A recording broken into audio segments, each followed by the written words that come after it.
2 days ago. Are you sure you want to do this, Maverick? His best friend Connor Hayes' voice echoed in the club's billiard room. Maverick Sterling looked out the window at the brown-haired young woman helping her father unload boxes of organic produce at the service entrance, Daisy Meadows, the farmer's daughter who supplied vegetables to the country club. Sure about what? Making it clear that girls like her don't belong in my world? Maverick shrugged, taking a sip of whiskey. She needs to understand her place, Connor. What Maverick didn't know was that those arrogant words would become his biggest regret. Present, Spring Valley Country Club Charity Gala. She looks stunning. Maverick Sterling froze with his champagne glass halfway to his lips.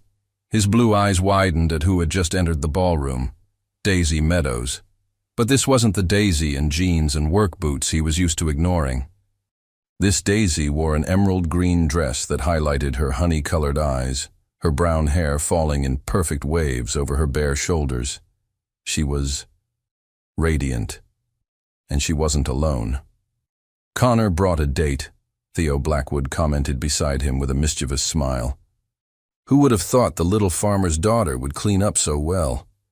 Maverick's blood boiled as he watched Connor Hayes, his best friend since childhood, with his hand respectfully resting on Daisy's back, guiding her through the ballroom as if she were the most precious jewel in the world.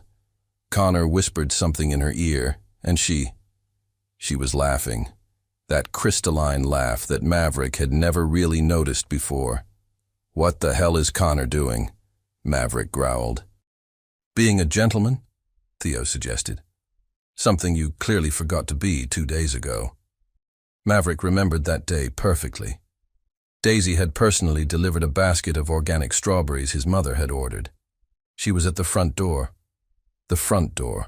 with that shy, hopeful smile. Mr. Sterling, your mother ordered. She had begun. The service entrance is in the back. Maverick interrupted coldly, not even bothering to look up from his phone. People like you don't use the front door. You should know that. Her smile died. I'm sorry. I didn't know that. Now you do. And since we're clarifying things, Daisy. He finally looked at her with evident disdain. Stop getting your hopes up. You're the farmer's daughter. I'm a Sterling. Different universes. Understood?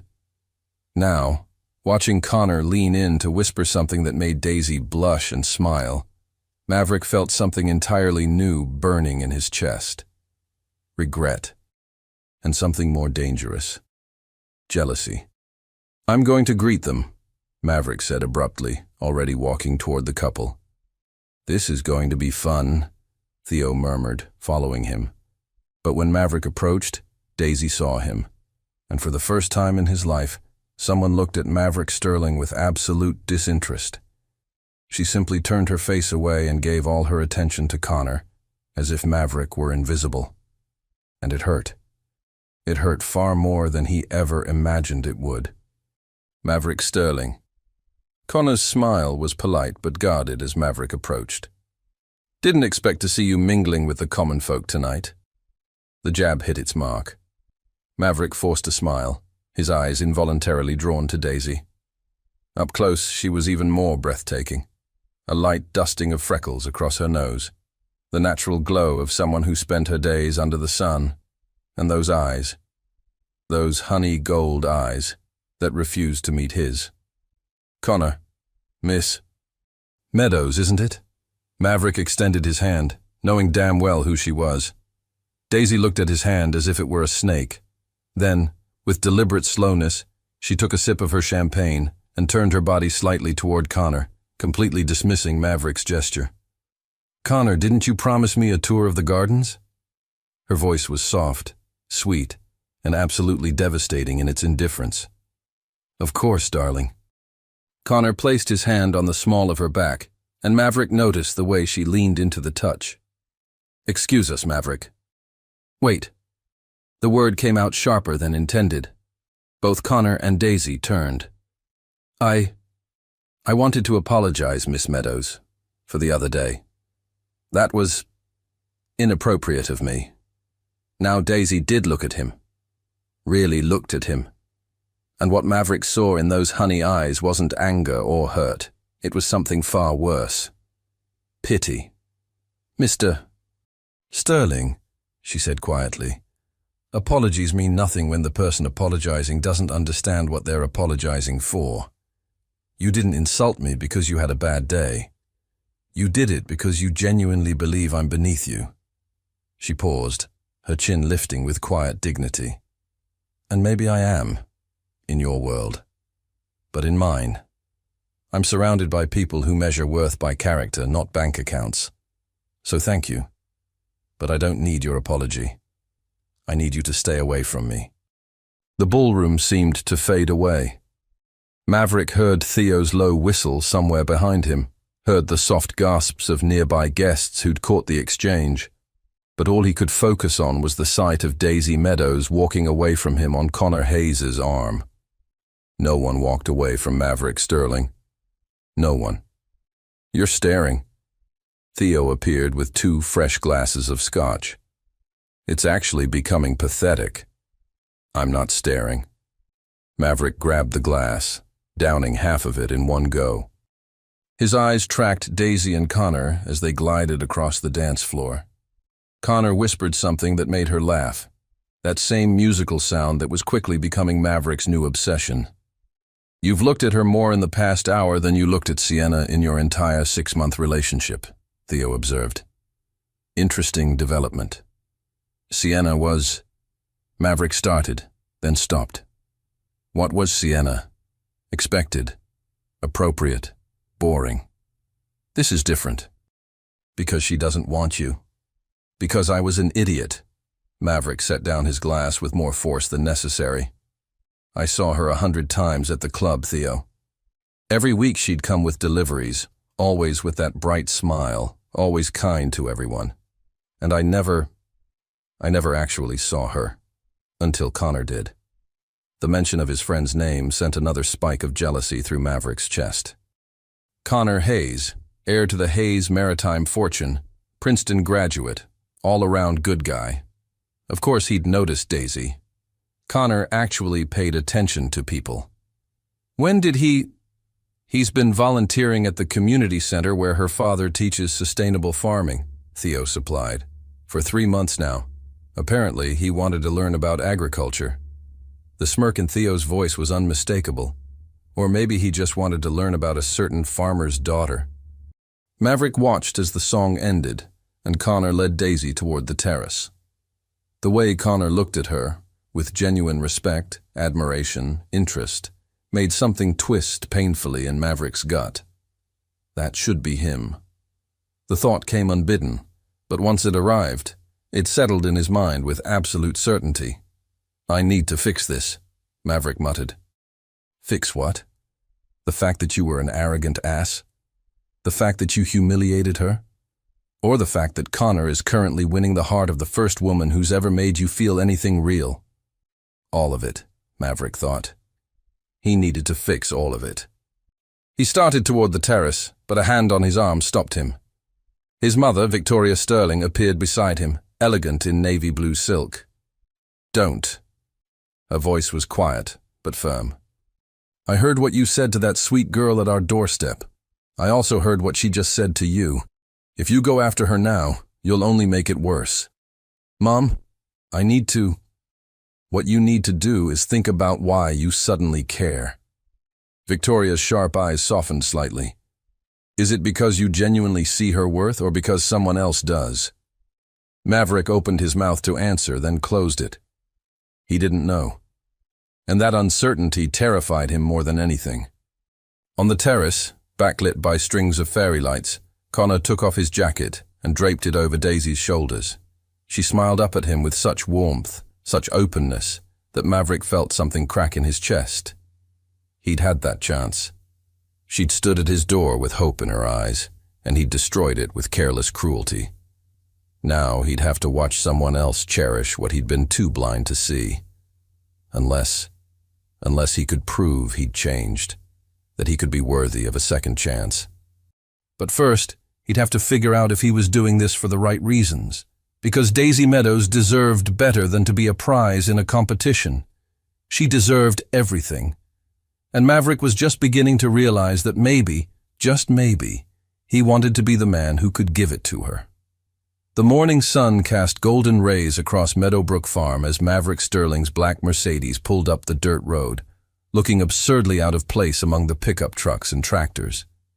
He'd been awake all night, replaying every interaction with Daisy, every dismissive comment, every moment of calculated cruelty. He had to start somewhere. Mr. Sterling? Henry Meadows, Daisy's father, looked up from the tomato plants with obvious surprise. The older man's weathered face showed a lifetime of honest work, his hands dirt-stained but strong. "Can I help you with something?" Maverick stepped out of the car, suddenly very aware of his Italian loafers sinking into the soft earth. "Mr. Meadows, I came to apologize for how I treated your daughter." Henry studied him for a long moment. "Does Daisy know you're here?" "No, sir." "Good, because she'd probably chase you off with a rake." There was no humor in Henry's voice. "That girl cried for 2 hours after you humiliated her. 2 hours. My Daisy, who's faced droughts and failed crops and money troubles without shedding a tear, cried over you." The words hit Maverick like physical blows. "I'm sorry. I know that's not enough, but I am truly deeply sorry." "Why?" Henry crossed his arms. "Why are you sorry now? Because Connor Hayes is courting her? Because she looked beautiful at that gala? Or because you finally realized what you lost?" "All of it," Maverick admitted, his voice raw. "And none of it. I can't explain it, Mr. Meadows. I need to make this right. Daddy, the irrigation system in Sector 3 is—" Daisy emerged from the greenhouse, clipboard in hand, and froze. She wore faded jeans, a flannel shirt with rolled-up sleeves, and her hair was pulled back in a messy ponytail. No makeup, no designer dress, just her. And Maverick thought she'd never looked more beautiful. "What is he doing here?" The coldness in her voice could have frozen the summer air. "I came to apologize," Maverick said before Henry could answer. "You already did. At the gala. I already told you what I thought of it." Daisy turned back toward the greenhouse. "Daddy, I'll handle Sector 3. Could you please escort Mr. Sterling back to his car?" "Daisy, wait, please." Maverick took a step forward. 5 minutes. That's all I ask." She whirled around, eyes blazing. "You want 5 minutes? Fine. You get 5 minutes." She checked her watch pointedly. "Starting now." Maverick swallowed hard. He'd prepared a speech, rehearsed it a dozen times, but standing in front of her, all those carefully crafted words evaporated. "I was wrong. Not just about what I said to you, but about everything. About who deserves respect. About what makes someone worthy. About what really matters." He ran a hand through his hair, a gesture of genuine frustration. "I've spent my entire life in a bubble, Daisy. A bubble where worth is measured by stock portfolios and family names and which clubs you belong to. And I never questioned it because it was comfortable." "How noble," Daisy said sarcastically. "The rich boy discovers poor people are human too. Alert the media. I deserve that." "You deserve worse than that." "You're right. I do." Maverick took a breath. "But I'm not here asking for forgiveness. I'm here asking for a chance to prove I can be better. Not for you, necessarily. Just better. As a person." Daisy laughed, but it was bitter. "You want to be better? Start by being genuine. This performance, it's because Connor is in the picture. I'm not stupid, Maverick." "Connor is a good man," Maverick said quietly. "Better than me. He saw your worth from the beginning. I was too blind and too arrogant to see it." 4 minutes, Daisy announced, glancing at her watch. "Teach me." The words tumbled out before Maverick could stop them. "Teach me about farming. Let me volunteer here. I'll do whatever work you need. Clean stables, haul hay, anything. I want to understand your world. Daisy stared at him, as if he'd grown a second head. You're joking. I've never been more serious about anything in my life. Why would I possibly agree to that? Because underneath all your anger, there's a part of you that believes people can change. Maverick held her gaze. You wouldn't have cried for 2 hours over someone you thought was irredeemable. Daisy's face flushed red. Daddy told you that. He loves you. He was protecting you. I don't need protection from you, Daisy snapped. I need you to leave me alone. Connor respects me. He values me. He doesn't need some grand redemption arc to see that I'm worth his time. I know, and if you choose him, I'll accept that. But at least let me try to become someone worthy of having tried. Time's up. Daisy crossed her arms. My answer is no. Go back to your mansion, Maverick. Go back to your country clubs, and your charity galas, and your world where people like me don't exist. It's better for both of us. She turned and walked toward the greenhouse, her shoulders rigid. I'll be back tomorrow, Maverick called after her, and the day after that, and the day after that, until you believe I'm sincere. Daisy paused at the greenhouse door, but didn't turn around. Don't waste your time. It's not a waste if it's spent trying to be better. She disappeared into the greenhouse without another word. Henry Meadows approached Maverick, his expression unreadable. Son, I'll give you some advice. Daisy isn't a prize to be won. She's a woman who deserves to be cherished. If you're doing this to beat Connor, you've already lost. But if you're doing this to genuinely become a better man, well, he glanced toward the greenhouse. That might be worth her time, eventually. Maverick nodded slowly. Thank you, sir. As he drove away, Maverick saw Connor's Range Rover turning onto the farm road. Their eyes met briefly. Connor's expression was knowing, challenging. The game had truly begun. But somewhere between last night and this morning, Maverick had realized this wasn't a game at all. This was a fight for his soul.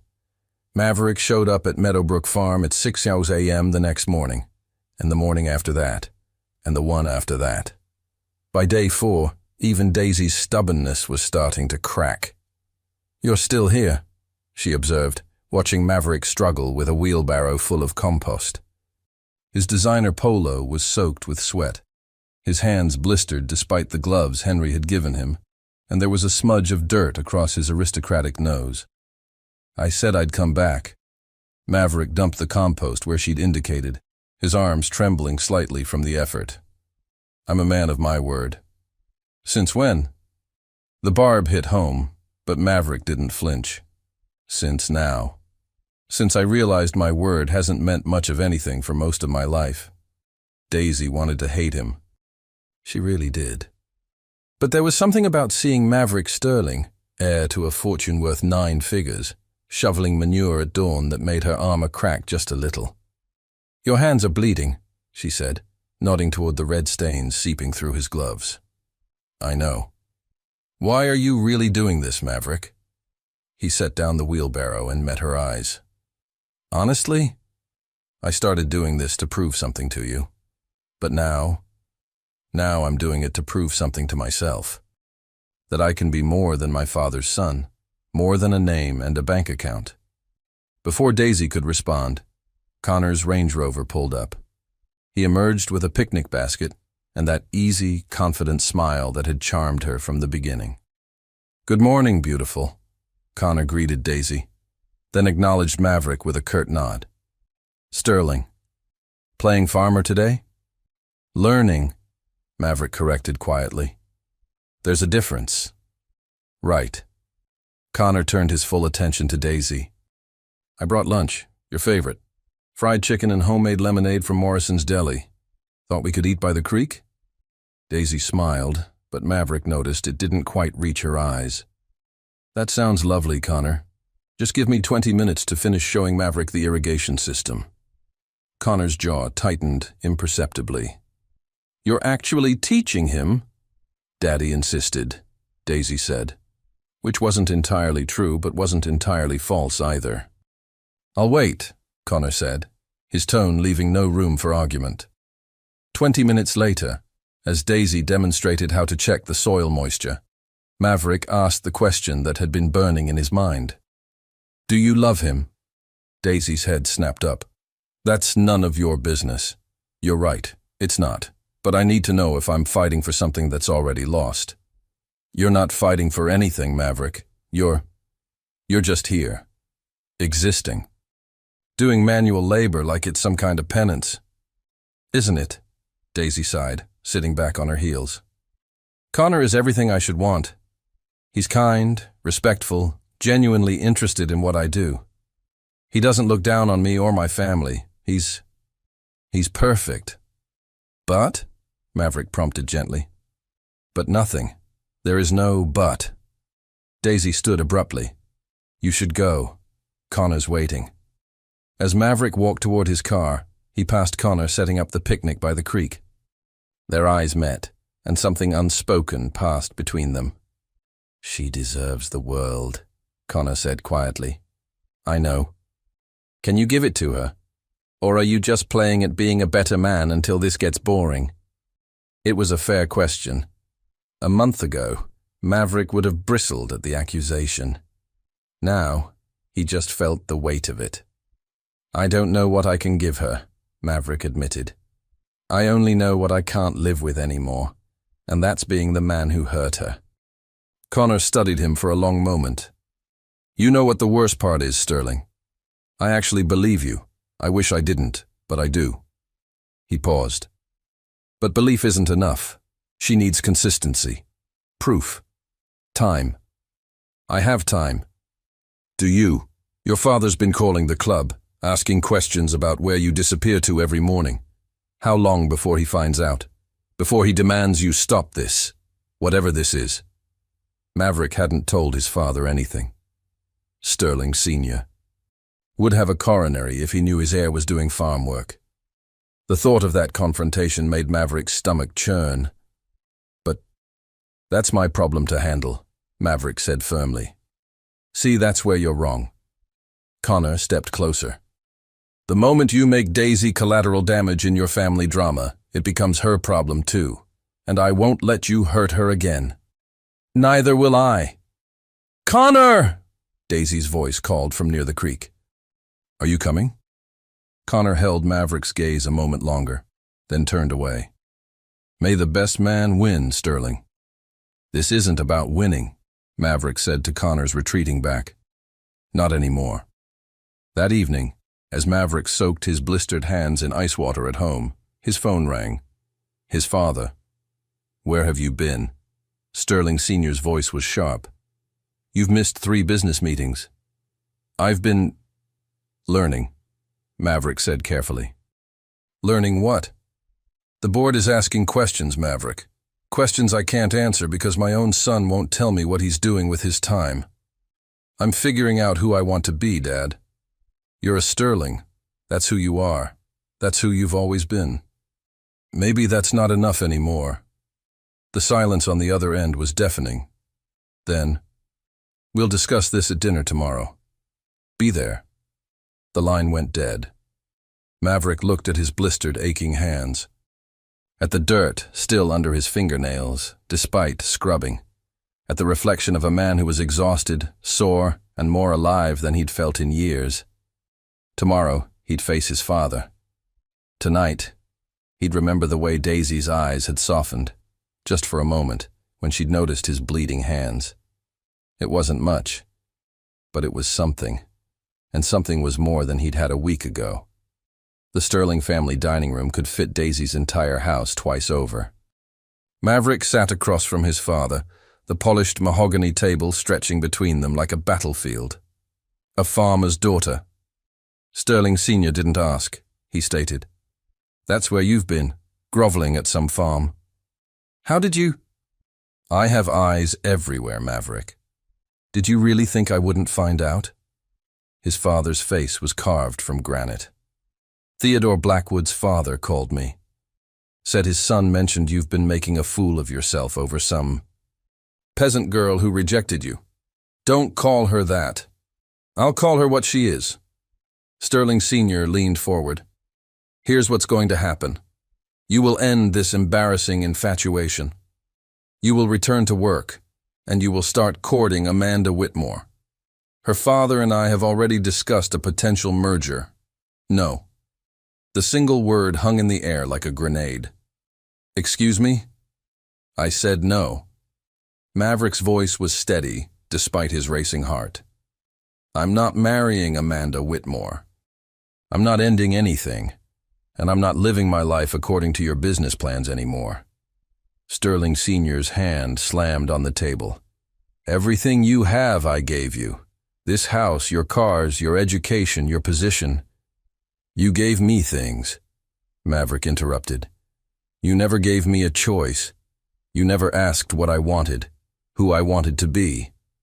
You're a Sterling. That's who you are. Maybe I want to be more than just a name. His father stood, his face purple with rage. Then maybe you can be that somewhere else. You walk out that door, Maverick. You do it with nothing. No trust fund, no position in the company, nothing. Victoria Sterling, who had been silent until now, gasped. Sterling, you can't. I can, and I will. He turned to Maverick. Choose, your birthright or this fantasy you're chasing.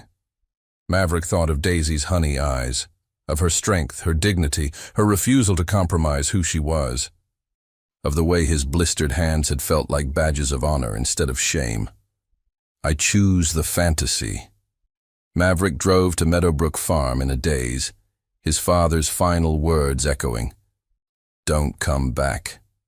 He found Daisy in the greenhouse, her hands gentle as she transplanted seedlings.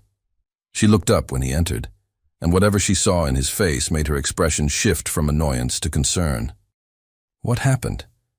I just gave up everything, Maverick said, surprised by how steady his voice was. My inheritance, my position, everything. Daisy set down the seedling carefully. Why? Because I needed to know if I could, because holding on to all of it meant becoming my father. And I can't. I won't do that. Maverick. Her voice was soft, uncertain. I'm not telling you this to win you over, he said quickly. I'm telling you because you're the reason I realized I had a choice. You stood in front of me and chose dignity over acceptance.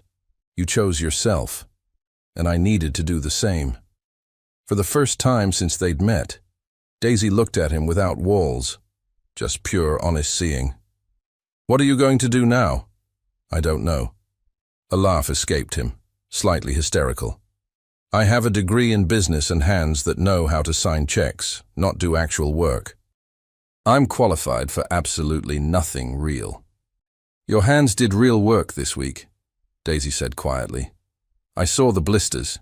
You didn't quit when it got hard. Because you were worth not quitting.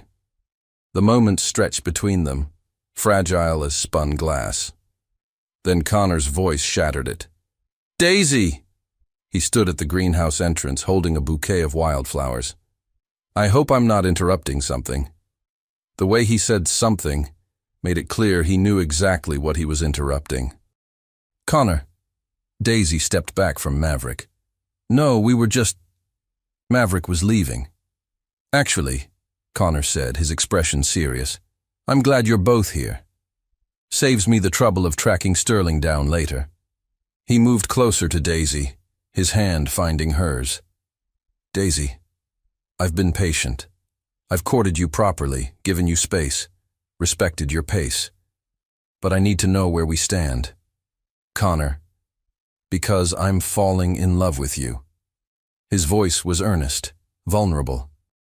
And I hope, you might feel the same way. But I won't share your attention with someone who's just playing at Reformation. Maverick felt something cold settle in his stomach. Connor wasn't wrong. How could Daisy trust that Maverick's change was real when it had only been a week? I care about you, Connor, Daisy said softly. You know I do. But do you love me? Connor pressed. Or are you waiting to see if Sterling here can sustain this new persona for more than a month? That's not fair, Daisy protested. Isn't it? Connor turned to Maverick. Tell her honestly. If she chooses me right now, will you walk away? Or will you keep showing up, keep trying, keep making her question her choice? It was a trap, a brilliant, effective trap. If Maverick said he'd walk away, he was giving up. If he said he wouldn't, he was proving Connor's point about not respecting Daisy's choices. Maverick began, then stopped. He looked at Daisy, really looked at her, at the confusion in her eyes, the tension in her shoulders. Connor was offering her certainty, safety, love without complications. What was Maverick offering except chaos? If you choose Connor, Maverick said slowly, I'll respect that. I won't interfere. I'll disappear from your life completely. But, Connor prompted, but I hope you won't choose yet. Maverick held Daisy's gaze. Not because I'm playing games or because I'm not serious, but because I think you deserve to know who you're choosing between. The real Connor, the real me, not who we're trying to be to win you. I know who I am, Connor said sharply. Do you? Maverick asked quietly. Are you pursuing Daisy because you love her, or because I want her? Connor's face flushed red. How dare you! Enough! Daisy's voice cut through the greenhouse like a blade. Both of you, stop. Just stop. She pulled her hand from Connor's, pressing her palms to her temples. I am not a prize. I am not a trophy to validate either of your egos. She looked between them, her eyes bright with unshed tears. Connor, you're right. You've been patient and kind, but you're also giving me an ultimatum. And Maverick, you're right too. Change takes time. But it also takes more than grand gestures and blistered hands. Daisy, both men said simultaneously. I need time. Alone. To think. She moved toward the greenhouse exit, pausing at the door. And maybe you both need time too. To figure out if you're doing this for me or for yourselves. She left them standing there, surrounded by seedlings and broken hopes. Connor was the first to move. This isn't over, Sterling. I know. May the best man win. She already told us, Maverick said quietly. This isn't about winning. It never was. Connor left without another word. Maverick stayed in the greenhouse, surrounded by the smell of earth and growing things, and wondered if choosing himself had meant losing Daisy entirely. 3 weeks passed. 3 weeks of Daisy refusing to see either of them. Maverick still showed up at the farm every morning, but he worked in the far fields where Daisy wouldn't encounter him. Henry Meadows had offered him a job, minimum wage, backbreaking work. Maverick had accepted without hesitation. You're still here? Henry observed one morning, watching Maverick repair a fence. The young man's hands were calloused now, his expensive clothes replaced with second-hand jeans and work shirts. Where else would I be? Your father's company. Your old life. Connor Hayes told me you've been cut off completely. Maverick hammered another nail. Connor talks a lot. He's worried you're playing a long game, that you'll win Daisy back and then return to your old ways. And what do you think? Henry was quiet for a moment. I think a month ago you would have given up by week 2. I think you're sleeping in a 1-bedroom apartment above Morrison's Deli and eating ramen noodles because your pride won't let you crawl back to Daddy. But I also think... He paused. I think maybe you're discovering who you are without the Sterling name. I'm discovering I'm not very good at manual labor, Maverick said with a self-deprecating smile. You're better than you were. Henry handed him more nails. That fence would have taken you all day when you started. Now you'll finish in an hour. Progress. Small, tangible, real. The storm hit on a Tuesday evening. Not a regular summer storm, but a violent tempest that threatened to destroy the entire season's crops. Maverick heard the emergency alert on his phone and didn't think. He just ran. When he arrived at Meadowbrook Farm, chaos reigned. Henry was shouting instructions, trying to secure the greenhouses. Daisy was racing toward the equipment barn where the irrigation controls were housed, but the barn door was swinging wildly in the wind. Daisy, no! Maverick shouted, but his voice was lost in the storm. She didn't see the loose panel flying toward her. Didn't see death coming at 40 miles per hour. Maverick ran. Faster than he'd ever run in his privileged life.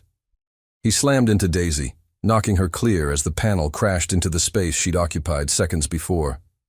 They hit the mud hard, Maverick's body covering hers protectively as debris flew overhead.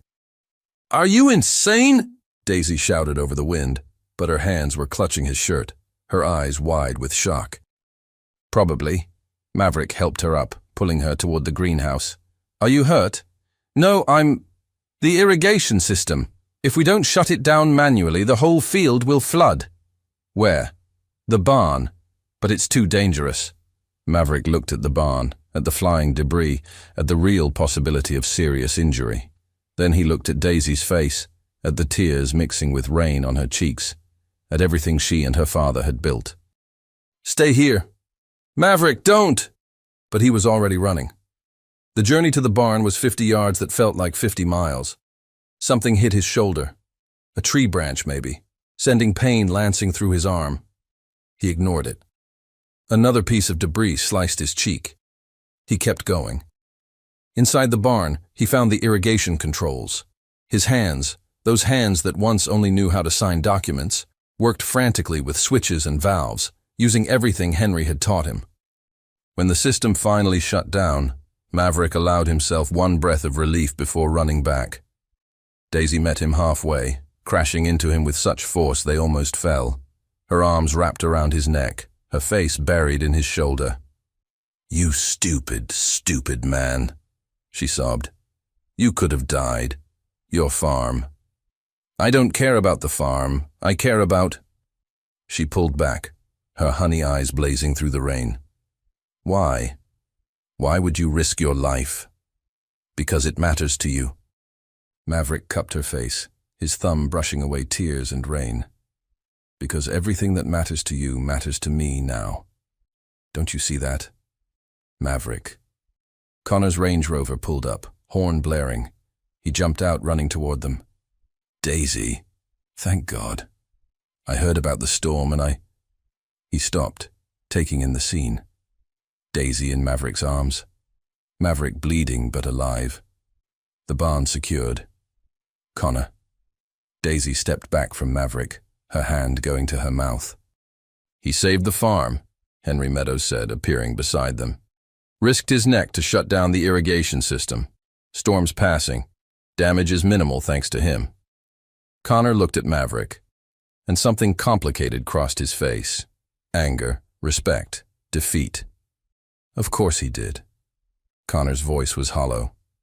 "The hero arrives at the perfect moment." "It wasn't like that," Maverick said quietly. "Wasn't it?" Connor turned to Daisy. "I need you to be honest with me. Right now." "Do you love him?" "Connor, please, I don't—" "It's a simple question, Daisy. Yes or no?" The world seemed to hold its breath. Rain poured. Thunder rumbled in the distance. Daisy looked between them. Connor, safe and familiar, offering certainty. Maverick, bleeding and soaked, offering only himself. Her voice broke. "I don't know what I feel. Everything is so confusing and I can't think and—" "Then let me make it simple." Connor's jaw was tight. "Choose. Him or me. Right now." "That's not fair," Daisy protested.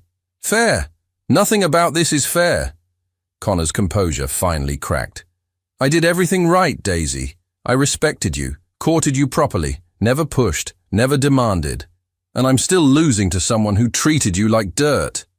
"Connor. No, I'm done waiting. I'm done being patient." He looked at her with raw pain. "I love you. But I won't love someone who's in love with someone else." "I never said I love him." "You didn't have to." Connor glanced at Maverick. "You literally ran into a storm for him. You've never looked at me the way you looked at him just now." Silence. "I'm sorry," Daisy whispered. Connor nodded slowly once. "So am I." He walked to his Range Rover, got in, and drove away without looking back. Daisy stood frozen, watching the taillights disappear. Then she turned to Maverick, her expression unreadable. "You should go get that shoulder looked at." Daisy, please, just go. I need to think." Maverick wanted to argue, to press his advantage, to claim the victory Connor had conceded. But he didn't, because Daisy needed space, and respecting that mattered more than winning. "Okay." He started toward his car, then paused. "For what it's worth, Connor was right. You deserve better than both of us. You deserve someone who saw your worth from the beginning. But if you'll let me, I'd like to spend the rest of my life trying to be worthy of what I was too blind to see." He left her standing in the rain, with her father's arm around her shoulders, and drove to the emergency room with a dislocated shoulder and a heart that felt, for the first time in his privileged life, truly alive. Daisy didn't visit Maverick at the hospital. She didn't call. For 4 days, silence. On the 5th day, she appeared at his apartment above Morrison's Deli. Maverick opened the door, his arm in a sling, surprise evident on his face. "Can I come in?" she asked quietly. The apartment was tiny, smaller than his old closet, one room serving as bedroom, living room and kitchen. But it was clean, and there were books on farming scattered across the second-hand coffee table. "You're studying," Daisy observed, picking up a book on sustainable agriculture. "Trying to. Most of it still doesn't make sense." Maverick gestured to the worn couch. "Please, sit." They sat in awkward silence. Finally, Daisy spoke. "I hurt Connor. I know. He deserved better than that. Better than me using him as a safe option while I figured out my feelings. He deserved the truth." Maverick's voice was gentle, even if it hurt. "And what is the truth, Maverick?" Daisy turned to face him fully. "Because I've spent 5 days trying to figure it out." "Do I have feelings for you because you've genuinely changed? Or because you're the forbidden fruit? The challenge? The man who rejected me, and now I want to prove I was worth wanting?" The question hung heavy in the small space. "I don't know," Maverick admitted. "I think you're the only one who can answer that." "That's not helpful." "Maybe not, but I'm done telling you what to feel. Connor did that. Your father tries to do that. Everyone has an opinion about what you should want." He shifted to face her. "So I'm asking, what do you want, Daisy? Not what you think you should want. What does your heart want?" Daisy's eyes welled with tears. "I don't know. That's the problem. I've spent so long protecting my heart that I don't know how to listen to it anymore." "Then maybe we start there." Maverick reached out slowly, giving her time to pull away. When she didn't, he took her hand. "No pressure. No ultimatums. Just honest conversations. About who we are and what we want. And if I decide I can't trust you, then I'll respect that. I'll leave you alone. I'll move to another town if that's what you need. You'd do that. Daisy, I gave up my inheritance. I walked away from everything I knew. Do you really think I wouldn't walk away from you if that's what you needed to be happy?" She stared at their joined hands. "I went to Connor yesterday. To apologize properly." Maverick's stomach clenched. "And? He told me something." Daisy's voice was barely above a whisper. "He said he started pursuing me because Theo Blackwood bet him he couldn't win over the girl who rejected Maverick Sterling." The words hit like a physical blow. "What?" "He said it started as ego, as competition. But then he got to know me and genuinely fell for me." Daisy looked up, her honey eyes searching his face. "He was honest about it. Said I deserved to know the truth before making any decisions." Maverick felt anger flare. At Theo, at Connor, at the whole toxic world of competitive wealth and ego. "Daisy, I'm so—" "Don't." She squeezed his hand. "Don't apologize for him. That's his burden to carry. Did you forgive him?" "Eventually. Because at least he was honest." Her gaze intensified. "So now I need you to be honest. Really, truly honest. Why are you here, Maverick? In this tiny apartment, working minimum wage, studying farming books at night. Is it because you love me? Or because you're trying to prove something to yourself? This was it. The moment of truth. Maverick took a breath. Both. He saw her expression shift and continued quickly. I started this to prove I could change. To show you I was better than the man who hurt you. That was ego, pure and simple. But somewhere along the way, somewhere between the blisters and the storms and learning that hard work has its own dignity, I fell in love with the man I was becoming. That's not an answer about me, Daisy said. No, but it's the foundation. Because I can't love you properly if I don't love myself. And I didn't. Not really. I loved the sterling name, the power, the status. But Maverick, the person? I was empty. He cupped her face gently with his good hand. You showed me that emptiness. And yes, I love you. I love your strength, your kindness, your refusal to compromise who you are. But more than that, I love who I am when I'm trying to be worthy of you. Daisy's breath hitched. That's a lot of pressure. Then let me rephrase. Maverick's thumb brushed her cheek. I love who I am when I live by your values. Honesty, hard work, dignity. Whether you choose me or not, I'm keeping those things. You gave me that gift. Maverick. A knock interrupted them. Henry Meadows stood at the door, his expression serious. Daddy? Daisy stood quickly. What's wrong? Your mother called, Maverick. Henry's voice was grave. Your father had a heart attack. He's at County General. She asked me to find you. The color drained from Maverick's face. Go, Daisy said immediately. We can talk later. Come with me. The words tumbled out before Maverick could stop them. Please, I can't face him alone. Daisy looked at her father, who nodded slightly, then back at Maverick, at the vulnerability and fear in his eyes. Okay, she said softly. Okay, I'll come. Victoria Sterling looked 20 years older when they arrived.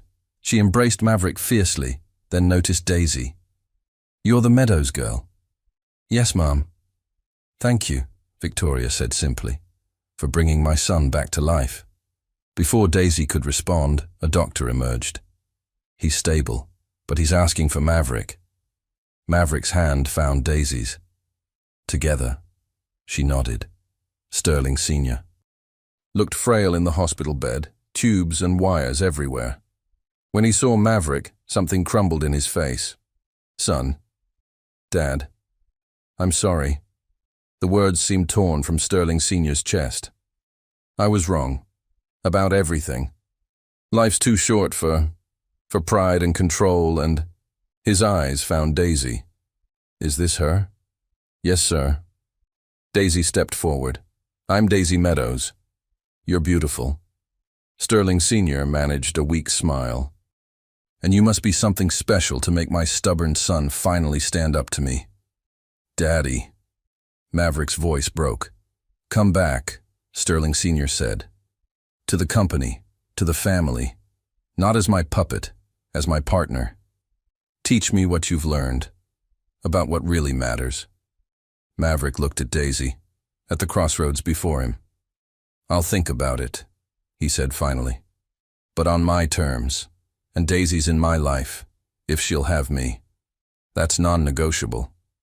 Sterling Sr. nodded weakly. Fair enough. As they left the hospital, Daisy turned to Maverick. You didn't have to do that. Make me a condition. Yes, Maverick said firmly. I did. Because choosing you means choosing the man I've become. And I'm not going back to who I was.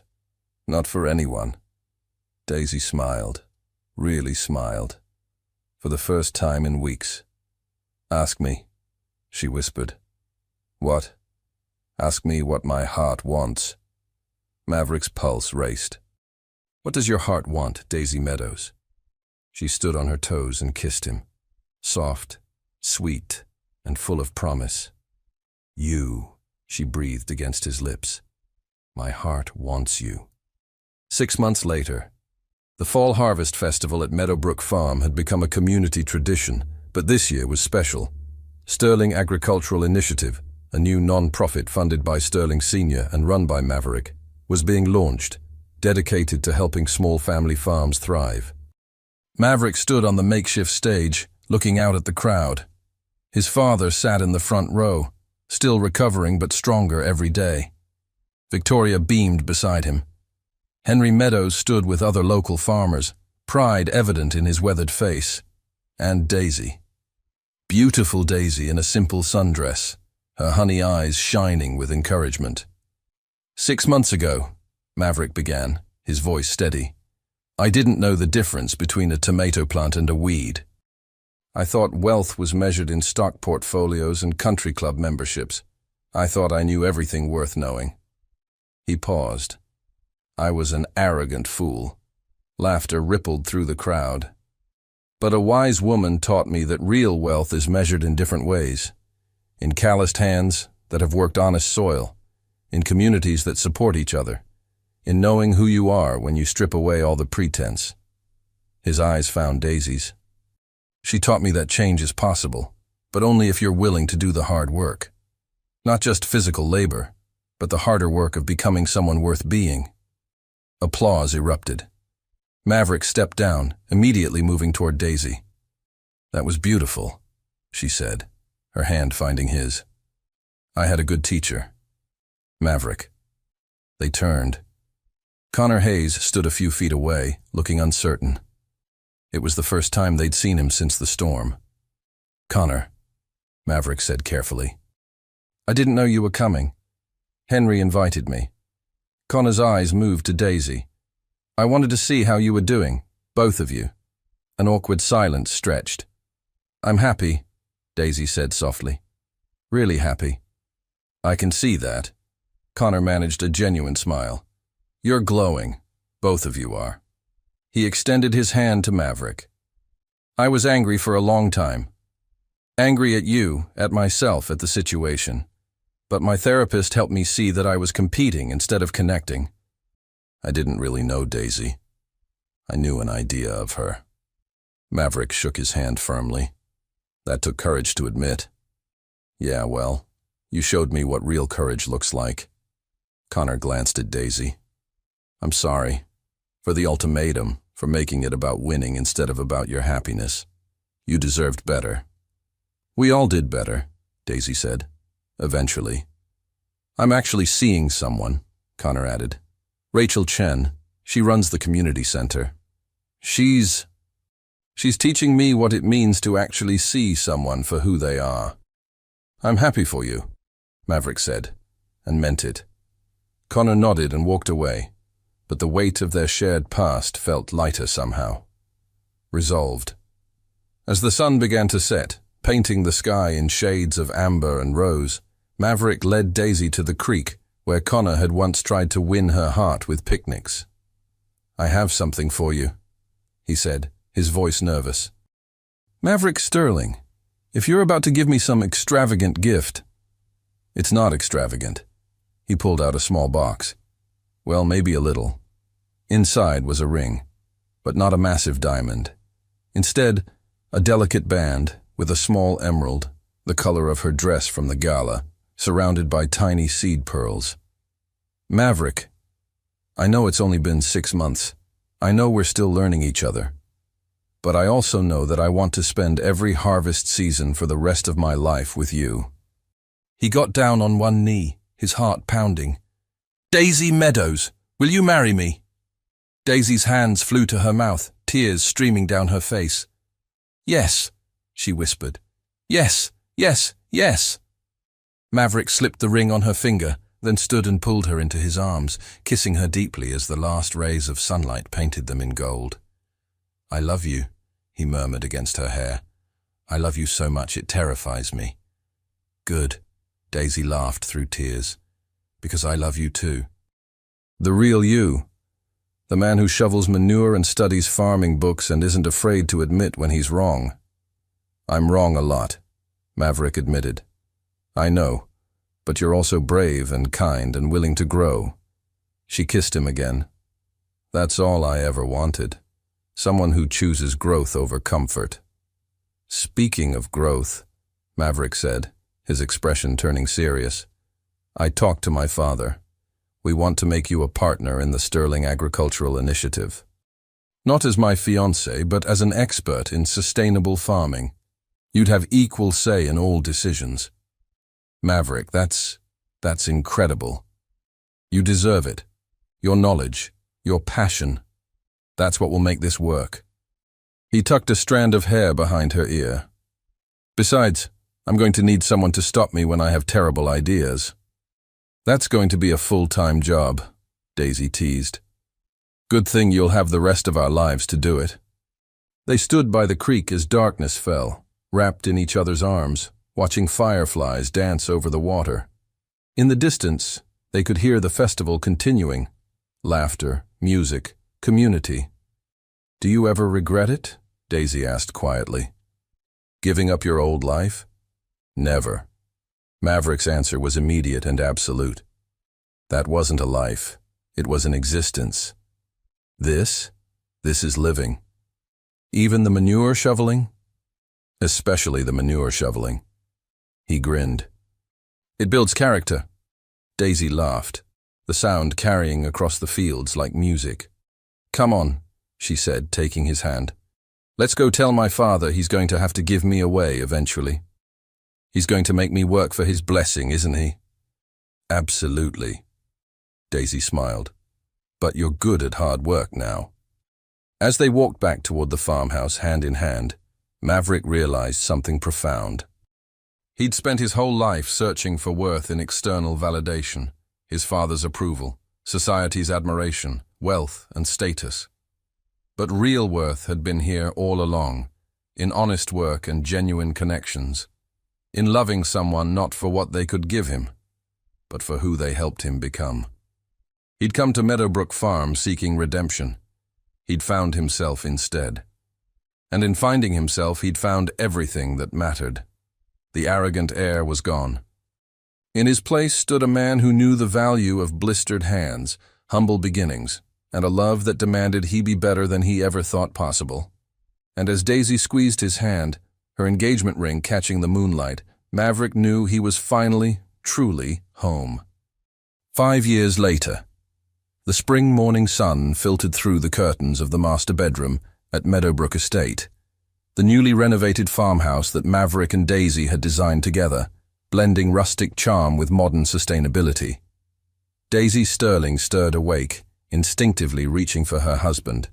Maverick was already up, standing by the window with their 3-year-old daughter Lily, perched on his hip.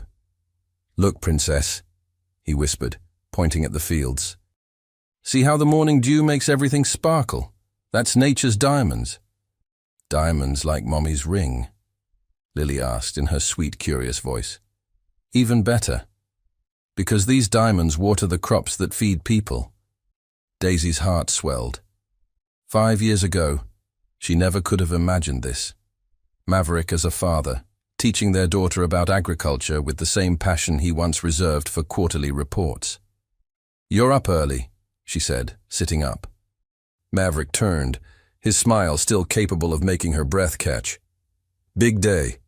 The dedication ceremony for the new community center. Plus, your father's retirement party tonight. And you're nervous, Daisy observed, knowing her husband well. Terrified, he admitted. 20 farms are counting on the grants we're announcing today. What if we're not doing enough? Daisy crossed the room, kissing him softly while Lily giggled. You're doing more than enough. The Sterling Agricultural Initiative has helped over 200 farms in 5 years. You've created jobs, prevented foreclosures, and revolutionized sustainable farming practices across 3 states. We've done that, Maverick corrected. I'm just the face. You're the brain. It was true. Daisy had become the initiative's chief operating officer, her expertise in sustainable farming recognized nationally. She'd been featured in Forbes, spoken at agricultural conferences worldwide, and even advised Congress on farming policy. And she'd done it all while being an amazing mother to Lily and maintaining the heart of Meadowbrook Farm. Mommy, Daddy, can we see Grandpa Henry? Lily asked. After breakfast, sweetheart. Daisy took her daughter, nuzzling her nose. But first, pancakes. With blueberries from our farm, Lily announced proudly. The dedication ceremony for the Hayes Community Agricultural Center was packed. Connor Hayes stood on stage with his wife Rachel and their twin boys, looking genuinely happy. 5 years ago, Connor began his speech, I thought I knew what success looked like, wealth, status, winning, but 2 people taught me differently. He gestured to Maverick and Daisy in the front row. They showed me that real success is measured in lives changed, communities strengthened, and being brave enough to evolve. This center, funded jointly by Hayes Maritime and Sterling Agricultural Initiative, represents that evolution. Applause thundered through the crowd. When it was Maverick's turn to speak, he brought Daisy on stage with him. I can't do this without her, he explained simply. I never could. Together, they announced the new grant program, $5 million to support minority-owned farms, named the Henry Meadows Sustainability Grant. Henry, sitting beside Sterling Sr. in the front row, wiped tears from his weathered face. Sterling Sr., now fully recovered and actively involved in the initiative, squeezed his friend's shoulder. The 2 men had become unlikely best friends, united by their children's love and shared commitment to making a difference. That evening at Henry's retirement party held at Meadowbrook Farm, the entire community gathered. Victoria Sterling helped Daisy set up the dessert table while Lily chased fireflies with Connor's twins. You know, Victoria said quietly, when Maverick first told me about you, I was skeptical. Not because of who you were, but because I'd never seen my son genuinely care about anything except approval. And now? Daisy asked. Now I see a man who wakes up every day passionate about his purpose. A father who teaches his daughter that worth comes from character. A husband who loves his wife not for what she represents, but for who she is. Victoria's eyes were misty. You saved him, Daisy. No, Daisy said gently. He saved himself. I just believed he could. Maverick appeared, slightly disheveled. Lily just informed me she wants to be a farmer when she grows up, not a princess. A farmer. Is that a problem? Daisy teased. A problem? It's perfect, Maverick laughed, pulling Daisy close. Though she also said farming is way harder than being a prince, so apparently I'm a prince now. You're her hero, Daisy said softly. Second to you, Maverick corrected. She told me yesterday that Mommy is the strongest person in the whole world because you grow food and love people. Daisy's eyes filled with happy tears. As the sun set, painting the sky in brilliant oranges and purples, Henry stood to give a speech. 40 years I've worked this land, he began, his voice strong despite his age. Raised my daughter here, taught her that honest work has dignity, that the earth provides if you respect it, and that love grows best in fertile soil. He looked at Daisy and Maverick. I'm retiring knowing this farm is in capable hands. Not just my daughter's hands, but her husband's too. Maverick Sterling came here 5 years ago as a boy playing at redemption. He leaves here today as a man who understands that redemption isn't a destination. It's a daily choice. Maverick felt emotion clog his throat. And I'm proud, Henry continued, his voice breaking, so damn proud to call him my son. The crowd erupted in applause. Maverick crossed to Henry, embracing the man who'd given him a chance when he deserved none. Thank you, Maverick whispered, for seeing past who I was to who I could be. You did the work, son. I just provided the shovel. Later that night, after Lily was asleep and the last guests had left, Maverick and Daisy sat on the porch swing Henry had built for them as a wedding present. Do you remember the first time you came here? Daisy asked, her head on Maverick's shoulder. I remember thinking you were the most stubborn woman I'd ever met. I was protecting myself. I know. I gave you every reason to. Maverick kissed the top of her head. Thank you for letting me prove I could change. Thank you for actually changing. Daisy looked up at him. Not for me. For yourself. That's what made it real. I have something to tell you, Maverick said, his voice suddenly nervous. Daisy sat up, concerned. What? My father wants to retire completely. He's offering me full control of Sterling Industries. Maverick, that's huge. I'm going to say no. Daisy blinked. What? Why? Because this is where I belong. Here, with you, with Lily, with the initiative. Sterling Industries needs someone who loves business. I love farming. I love sustainability. I love making a difference, one small farm at a time. He cupped her face. I spent 30 years chasing my father's dream. I want to spend the rest of my life living mine. Our dream. What will your father say? He already knows. He said, and I quote, I spent years trying to make you into me. Took a heart attack to realize my son became someone better. Maverick smiled. He's hiring an external CEO. He's proud of me, Daisy. For the first time in my life, not for who I should be, but for who I am. Daisy kissed him, pouring 5 years of love, trust, and partnership into it. I'm proud of you too, she whispered. Every single day. Even when I still can't tell the difference between weeds and herbs? Especially then, she laughed. It keeps you humble. They sat in comfortable silence, watching fireflies dance over the fields that had witnessed their journey from enemies to lovers, from brokenness to wholeness. Maverick? I'm pregnant. Maverick froze, then slowly turned to look at his wife, his eyes wide with wonder. Really? Really? Daisy smiled through happy tears. Lily's going to be a big sister. Maverick let out a whoop of joy, lifting Daisy and spinning her around on the porch. We're having another baby. We're having another baby, Daisy confirmed, laughing. As they settled back onto the swing, Maverick's hand on Daisy's still flat stomach, he marveled at the beautiful life they'd built. A life rooted in honesty, nurtured by hard work, and blooming with love. The arrogant heir who once thought he deserved everything had learned the greatest lesson of all. He deserved nothing. But through choosing to become worthy, through daily choosing love over pride, growth over comfort, and partnership over control, he'd been given everything that truly mattered. A wife who challenged and cherished him, a daughter who saw him as a hero, a purpose that fed his soul, and now, another child to love. Maverick Sterling had finally come home. Not to a mansion or a legacy or a name, but to himself. And in finding himself, he'd found forever. The end.